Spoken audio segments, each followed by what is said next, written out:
Hello. This is the second Sunday when we have special music. And originally I called it 3 divas. I thought we were going to have 2, but we've got 3. So there'll be 3 solo singers today.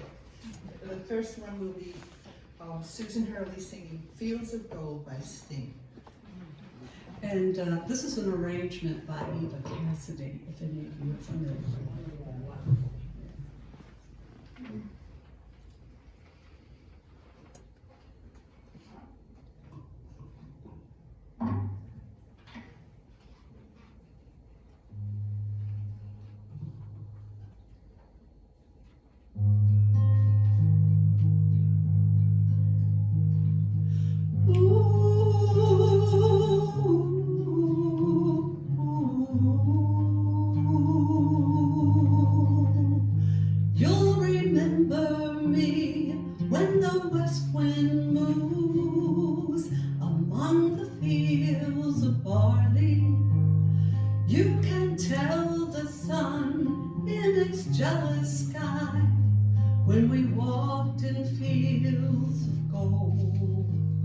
So she took her love for to gaze a while among the fields of barley. In his arms she fell as her hair came down among the fields of gold.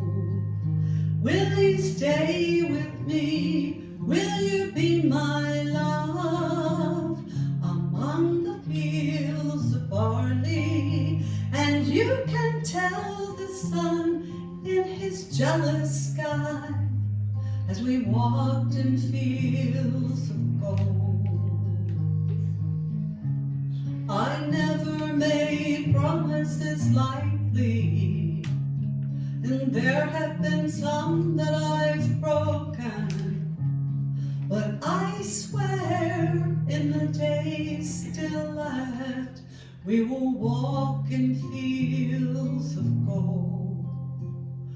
We'll walk in fields of gold. Ooh, ooh, ooh. Many years have passed since those summer days among the fields of barley. See the children run as the sun goes down among the fields of gold. You'll remember me when the west wind moves among the fields of barley. You can tell the sun in his jealous sky as we lie in fields of gold. I never made promises lightly, and there have been some that I've broken. But I swear in the days still left, we will walk in fields of gold. We will walk in fields of gold. We will walk in fields of gold. Ooh.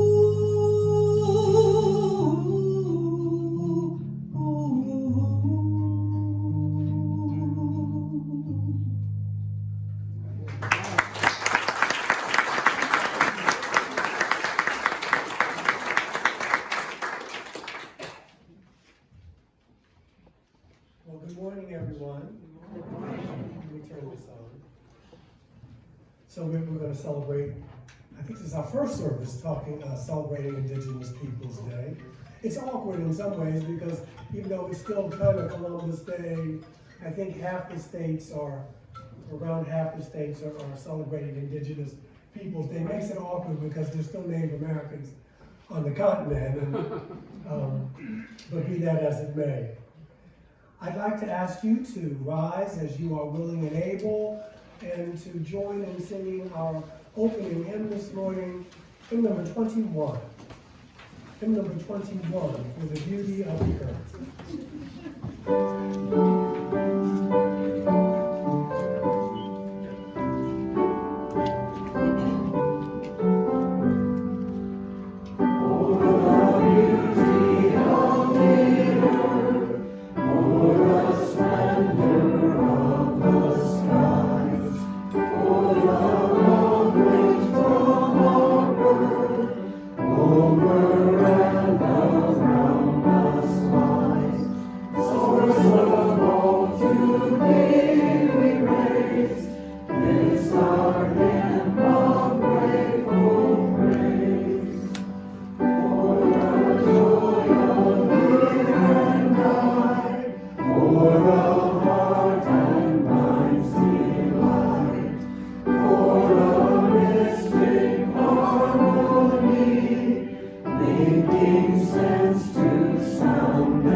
Our responsive reading this morning, The Wisdom of Black Elk.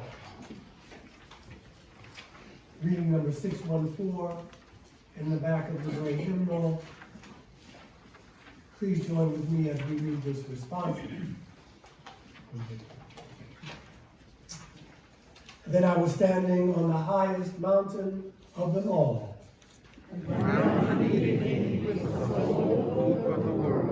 And while I stood there, I saw more than I could tell. And I understood more than I saw. For I was seeing in the sacred manner the shape of all things of the Spirit. And the shapes as they must live together like one being. And I saw that the sacred hoop of my people was one of many hoops that make one circle, wide as daylight and starlight. And in the center grew one mighty flowering tree, to shelter all the children of one mother and one father. and I saw that it was Holy. We'll hear more from Brother Black Elk later in the service. And so this is the time when I invite you to come forward and light a candle and share a joy, a concern, a sorrow. Diane will light the candle for you, unless you're really an independent spirit and you want to do it yourself. But come, share.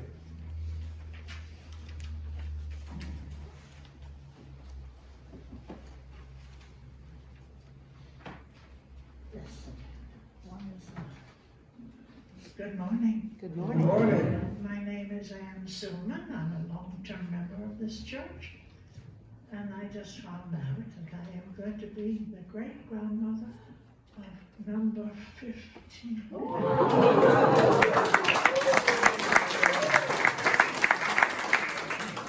I can't remember all the names.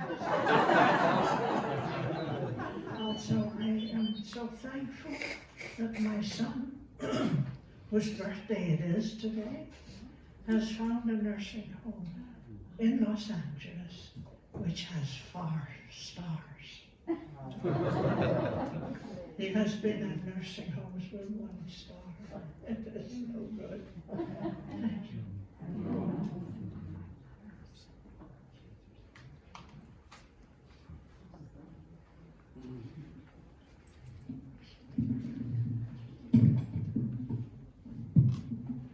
Good morning. I'm Lee Redding, and Diane, I think I'm going to need 3 candles. Appreciation and joy. The first one I just saw when I sat down here is that there are some children out on the playground. We've been missing children for a while. It's a beautiful thing. I'm thankful that we are honoring and celebrating Indigenous Peoples Day. Thank you, Michael. Thank you. Very appropriate. And my third thanks and gratitude is to the army of volunteers who make this congregation vibrant and meaningful and engaged, both within our community and within the world. And I have to start with the front of the house because our music makers are incredible. Thank you.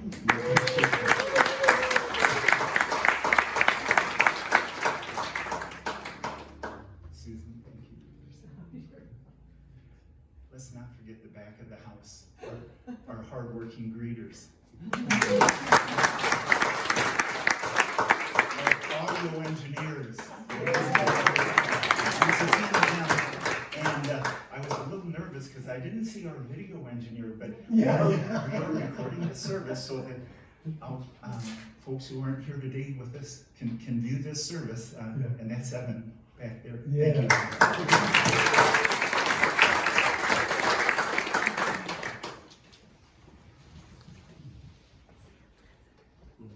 I'm Evan. I've got 2 joys. Last October, I set a goal to run 4 half marathons this year in 2021, and I ran my 4th one this morning.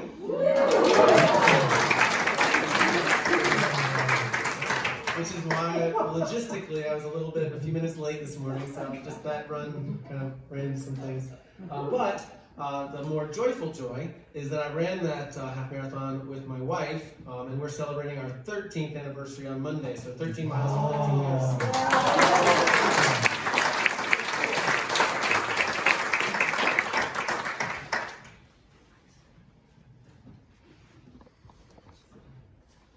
Who's afraid of COVID? Life goes on. Please. My name is Liz, and I've been a member for 3 years. And I don't mean to bring things down, but I've been wanting to get up for a few weeks to just ask for you to pray for a Black Mountain family. We have a work friend who passed away 2 weeks ago. He was in his 30s. It was very unexpected and quite tragic, and he had left behind a 3-year-old.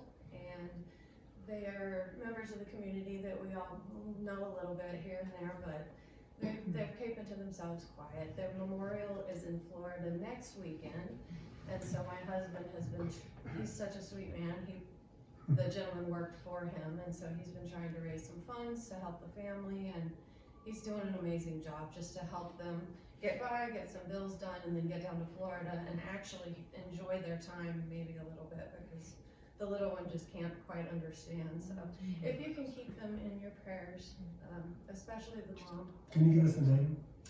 So we know Kelsey. who this is for? I don't know her last name. Okay, the first name's okay. Yeah, Kelsey, and then the little boy is Finley, but Kyle Frazier. Finley, okay. Kyle Frazier was, who passed away a few weeks ago. He's a contractor, a carpenter that we worked for, an amazingly talented man. So we're all feeling the loss, but there were so many people in the community that he was so close to that we had no idea. And for the first week after we all found out, everyone has just been in this daze of shock. And I think people are starting to come around a little bit, but it's definitely brought us all together to just have our friend group a little closer because of it. But we've just been, it's been tragic for the little one especially, but for everyone. So keep them in your thoughts and prayers. Thank you.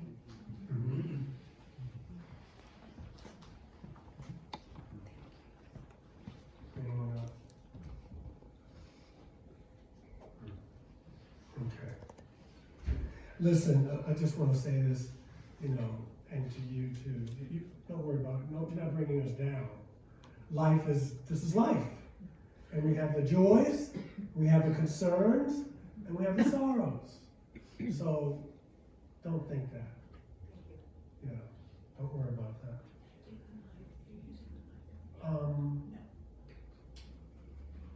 Maggie Broome is not here today. She had another engagement. Thank you, Diane. So, for those of you who did not come up, we will keep you in our hearts and minds and in our thoughts and prayers. Maggie sent this meditation for us today, and she sends her warm regards. This is called Earth Teach Me to Remember. It's by John Yellowlark, and he is a member of the Ute Nation. So please center yourselves, and we'll have a time of quiet afterwards. Earth, teach me stillness, as the grasses are still with light. Earth, teach me suffering, as old stones suffer with memory. Earth, teach me humility, as blossoms are humble with beginning. Earth, teach me caring, as the mother who secures her young. Earth, teach me courage, as the tree which stands alone. Earth, teach me limitation, as the ant which crawls on the ground. Earth, teach me freedom, as the eagle which soars in the sky. Earth, teach me resignation, as the leaves which die in the fall. Earth, teach me regeneration, as the seed which rises in the spring. And earth, teach me to forget myself, as melted snow forgets its life. Earth, teach me to remember kindness, as dry fields weep with rain. And right now, for this brief moment, while our minds are one, I now leave you with the eloquence of silence.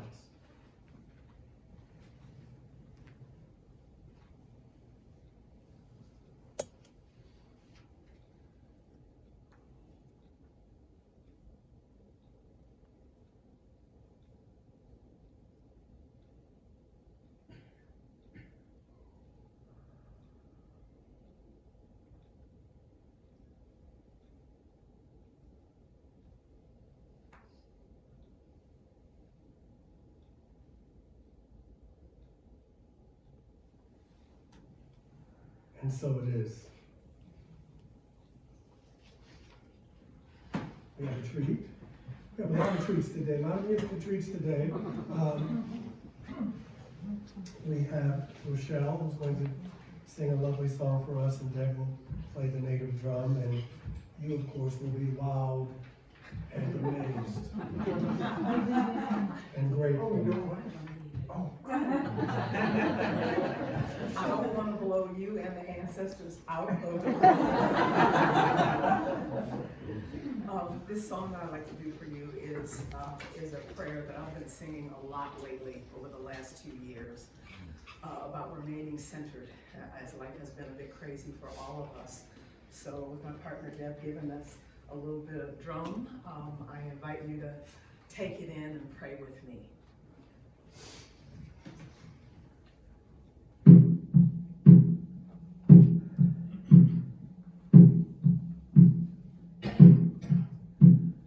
Keep me centered as I walk on the earth, Heavenly Spirit. Keep my footsteps on the ground, though my songs reach to the sky.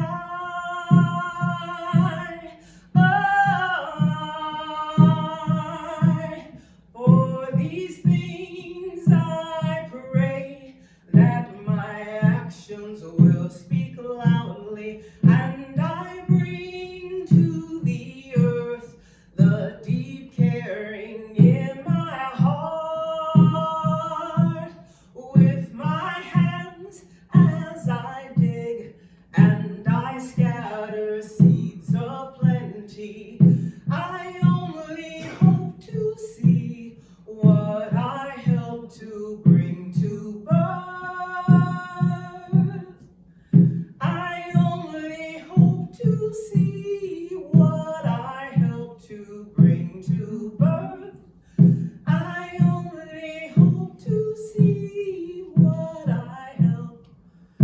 to bring to birth.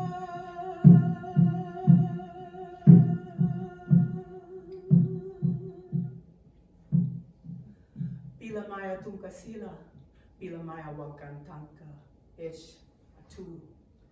Oh. Oh.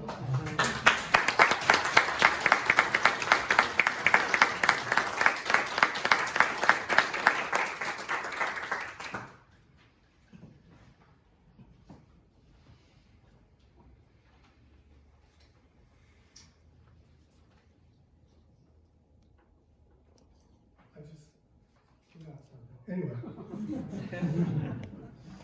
But I won't forget the offer. It's that time. And thank you ahead of time for your generosity.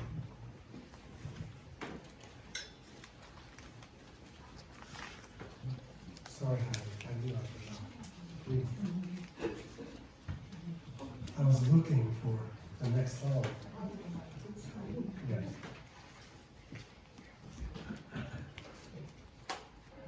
Thank you.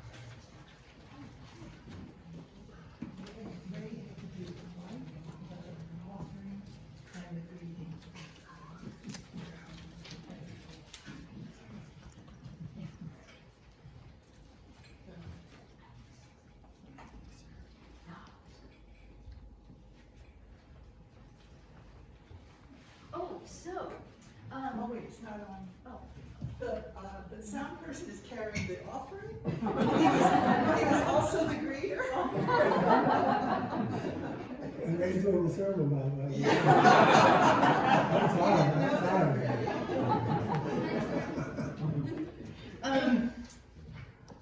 Linda was so kind to work with me on this song. When I was in middle school, my mom took me and my sister to a Chris Williamson concert. And ever since, I've, that's when I held the album and studied all the words and learned the songs. So, and please join me in the chorus. You can use your arms or just sing. Okay.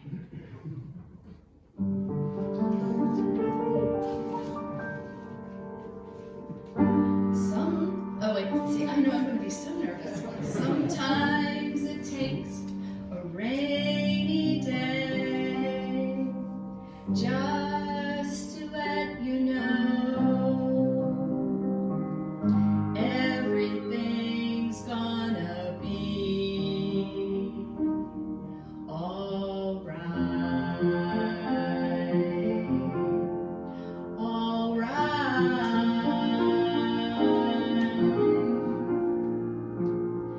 I've been dreaming in the sun. Won't you wake me up, someone? I need a little peace of mind. Wake me from this dream that I've dreamed so many times. I need a little peace of mind. Oh, I need a little peace of mind. When you open up your life to living, all things come spilling in on you.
Thank you.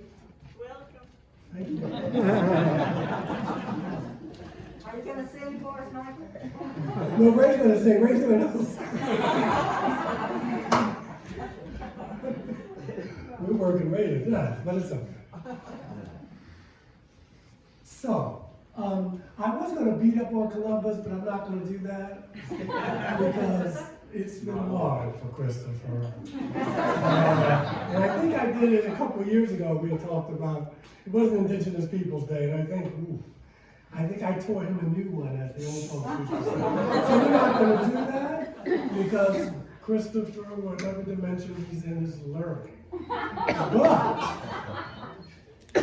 he's gonna have to do things a little differently next time. So I want to focus today's talk mostly on the spirituality of First Nations people, because yes, there are differences in the particulars, but one thing they have not done is to kill each other over religion. So, they're not perfect, but here we go. So, I want to start, if I have it, give me a moment here.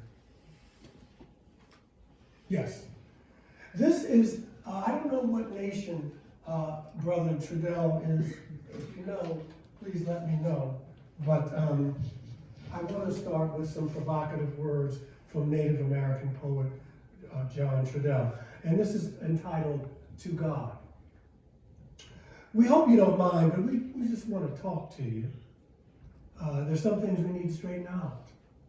It's about these Christians. They could, oh, don't you start it. Not all, a lot. They claim to be from your nation, but man, you should see the things they do. And all the time they're blaming it on you. Manifest destiny, genocide, maximize profit, sterilization, raping the earth, lying, taking more than they need, and all the forms of greed that they can think of. And we ask them, why? And they say it's God's will. Well, we say, damn God. They make it so hard. They make it so hard for us. Remember Jesus? Tell them not to kill him again. Rather, they should listen and stop abusing his name and yours. And we don't mean to be disrespectful. We don't. But you know how it is. You see, our people have their own ways. We have our own ways. And we never even heard of these other folks until not too long ago. Our representatives, or your representatives, spoke of magnificent things of which we were willing to believe.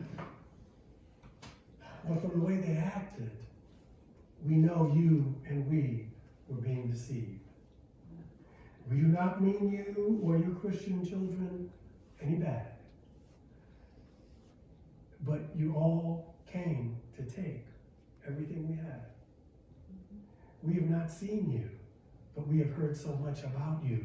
It is time for you to decide what life is really worth. We already remember, but maybe you forgot.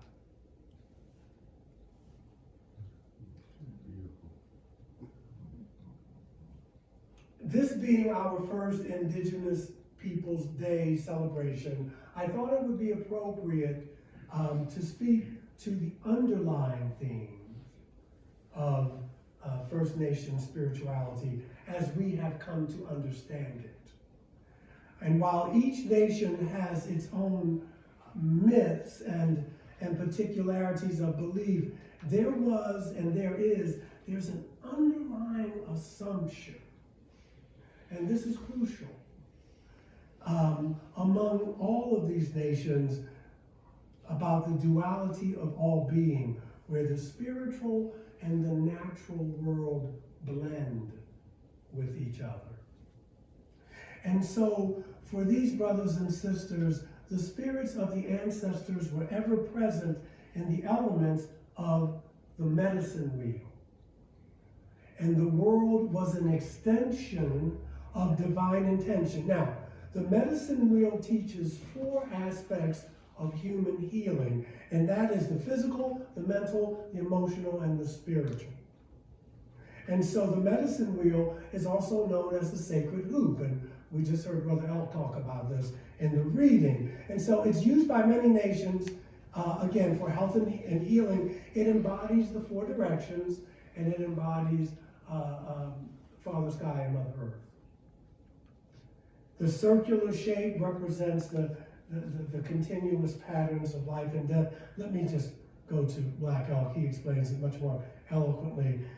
He says, this is from a book called Words of Power, Voices from Native America. You have noticed that everything an Indian does is in a circle. And that is because the power of the world always works in circles, and everything tries to be round. The sky is round, and so are all the stars. The wind, in its greatest power, whirls. Birds make their nests in circles, for theirs is the same religion as ours. The sun comes forth and goes down again in a circle. The moon does the same, and both are round. Even the seasons form a great circle in their changing and always come back again and again to where they were before. The life of a man, obviously we would say of a human being, is a circle from childhood to childhood. So it is in everything where power moves. Isn't it beautiful? That kind of perspective. And so we get back to the medicine wheel. And so for non-indigenous eyes, and let us be clear, Aboriginal peoples know this, whether they were African or, there was a connection to the earth. There wasn't that separation. And so while non-Aboriginal eyes may have looked upon the indigenous peoples as being subhuman and primitive and uneducated, the native sense of being and knowing and manner of engagement with the natural order was based on a relationship with the earth as opposed to dominating it. And so this depth of interconnectedness, instilled with a unique knowledge that quantum physics only in the past decades is just discovering, embodies a reverence and respect for the embodiment and the environment in which they live. So the first settlers would not even have survived being on Turtle Island had it not been for the wisdom and the generosity of native peoples. The local indigenous tribes lived in a symbiotic relationship with the earth, and theirs was a relational existence that transcended everything. Living in this beautiful land of four seasons here on Turtle Island, which is some folks' name for North America, pardon me.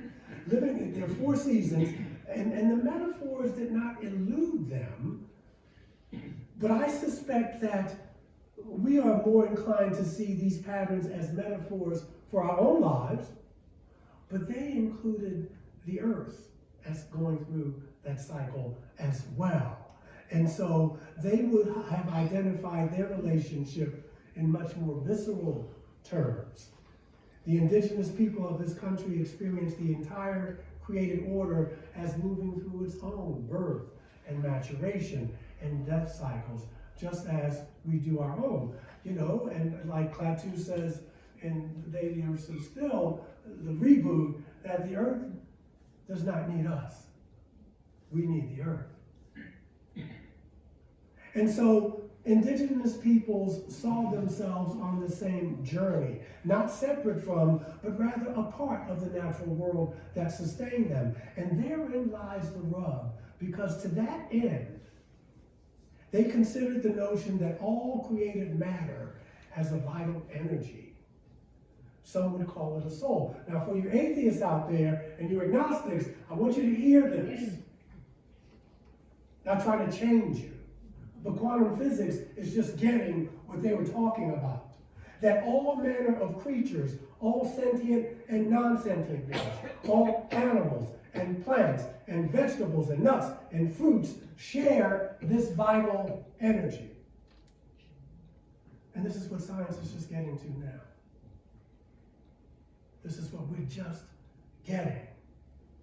There's a wonderful, even the rocks share the strength and the air with its breath. And there's a wonderful line in the New Testament where Jesus is coming to Jerusalem and the Pharisees and the Sadducees and the authorities are saying, you need to tell these people to dial it back. And of course, that wasn't going to be a good week for Jesus. In 5 days, he would have been dead. But his comment to them was, if they were quiet, the very stones would cry out. So there was that sensibility about nature and what it means to be alive. And so the vibration of the plants and animals that nourished them was sacred. And these folks witnessed how each generation was nurtured and brought into being by the generation that preceded it. You've all heard about a native elder having to look 7 generations down the line in order to prepare for the health and the well-being of his people. In that regard, the spirits of the ancestors, whether they be plant, animal, and human, are everywhere. Everywhere.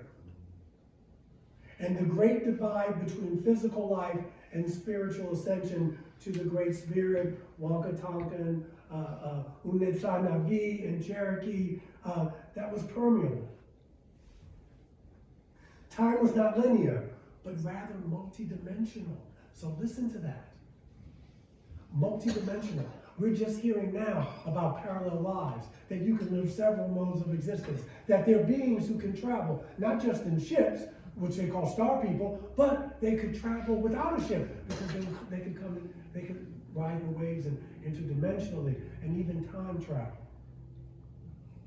They knew this. If they had had the information, well, they had the information, if they had had the language to express it, we probably wouldn't have listened anyway. But their understanding of life would have fit neatly into the modern cosmology of what we today call quantum physics, and talking about the miracle and the mystery of DNA, and us being part of the whole universe, being made of star stuff. Nevertheless, with the capacity of their sense of knowing, they chose to live their lives based on need and not greed, protecting their environment for their families and for the generations to come. They were able to recognize and accept their place and responsibility to the web of life. Now, I must tell you, just to remind you, they were not perfect, and we don't want to romanticize the noble savage. We don't want to do that. Like I told you, they did not fight over religion. They fought over other things. Of course, the eastern, the northeastern, southeastern tribes owned slaves. They were called the civilized tribes. They were trying to follow the model of the white man, the Creek, the Chickasaw, the Choctaw, the Cherokee. They owned slaves. So don't want to romanticize them. Mixed blood African people like myself and like Ro, who have native ancestry, our ancestors, Buffalo Soldiers, we fought them. We were used. We were used against each other, which goes on today. But it's not difficult to understand that because of their unique perspective, they did not comprehend nor appreciate the onslaught of settlers who brought with them disease. Blankets with smallpox, having the land taken, and they had a very different way of perceiving and living in the world. So you must imagine that for centuries, the predominant religious teaching of Christian Europeans was that God made man, because women weren't even in the game, to take dominion over the earth. We only have to look around us to see, how's that working? How's that working? Today, as we recognize Indigenous Peoples Day, we offer our deepest apologies, and from now on, because we'll do this again, we'll all gather hopefully next year. We offer our deepest apologies to those human ancestors of old who saw themselves not separate from, but part of the land that birthed them, who desperately wanted to preserve their environment as well as their way of being and living in it, but who were summarily removed. Richard mentioned Trail of Tears, but it's all a mess, all of it. Removed from the creation that they loved and respected. So, as an African American man with Native ancestry, I have my own things to apologize for. At the same time, as having that lineage, but we need to humbly offer our deepest gratitude to Native folks, full blood, half blood. You know, I have a good friend I was talking to her this morning. She's blonde, blue-eyed. She lives in Ohio, Granddaddy's Creek, so she was raised in the old ways, and she lives a more native life looking the way she does than some full-bloods I know in New York. That's not a value judgment, but it's blood quantum. Whoever thought of that, we know who thought of it, but that's crazy. That's crazy. How much of you is native? Well, all of it. Yeah, because that's a white man's rule. We measure that. No one measures that, but yeah. So we offer them our deepest gratitude. We offer for the legacy, their own traditions, and their understanding of the web of life, which continues to teach us the ways of the medicine wheel, if we stay open to its wisdom. Our earth, our children, and the children of tomorrow depend on it. And as Lee said, some of them are out there running around. May it be so. So I just want to leave you with these words from Chief Seattle. All things share the same breath. The beast, the tree, the man. The air shares its spirit with all the life that it supports. Man does not weave this web of life. He is merely a strand of it. And whatever he does to the web, he does to himself. Take only memories and leave nothing but footprints. I hope. Amen. And blessed be. So, you keep Christopher Columbus in your prayers. Whenever he's wandering, please rise as you are willing and able, and join us in singing hymn number 163, For the Earth Forever Turning, number 163.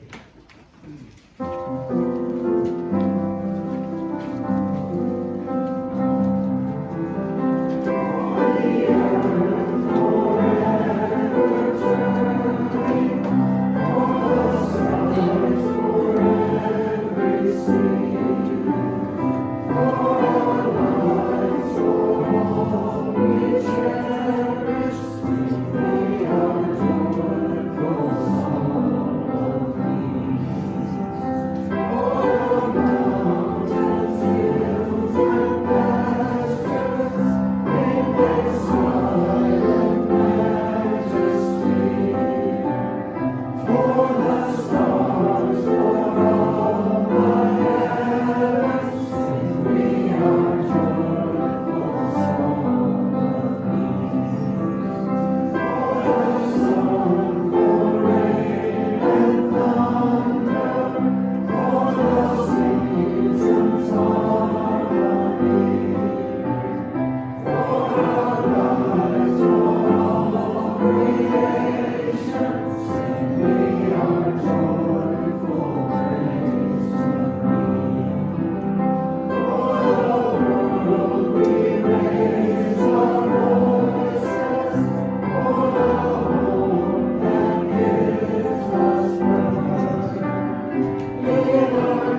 Excuse me, Cherokee.